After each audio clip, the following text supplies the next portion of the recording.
আপনারা দেখছেন RK news Bangla. বিয়ের কথা বলে আলাউদ্দিন পার্কে অনেকবার শারীরিক সম্পর্ক করে এখন সে বিয়ে করতে চায় না।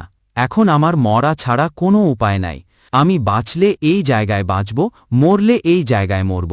আমার নাম কুনুক আক্তার, বাবার নাম মোহাম্মদ শাহজাহান, মাতার নাম মনোয়ারা বেগম। আমার বাসা রঘুনাথপুর, নান্নাই ইউনিয়ন। এই জায়গায় আসছি এই বাড়ির ছেলে শামীম, তার সাথে আমার দীর্ঘ 2 বছর ধরে সম্পর্ক। নানান জায়গায় ঘোরাও হয়েছে এবং ওর সাথে আমার শারীরিক সম্পর্ক আছে। এই জন্য আমি এই জায়গায় আসছি। ওর সাথে আমার কোনো যোগাযোগ হয় না। লাস্ট যোগাযোগ হয়েছে 30 তারিখে। তারপর ওরে আমি ফোন দেওয়ার চেষ্টা করছি, ও কোনো ফোন ধরে না, যোগাযোগ রাখে না। বাধ্য হয়ে আমি এই বাসায় আসছি। এখনও আমাকে বিয়ে না করলে আমার মরা ছাড়া কোনো উপায় নাই। বাঁচলে এই জায়গায় বাঁচব, আর মরলে এই জায়গায় মরব।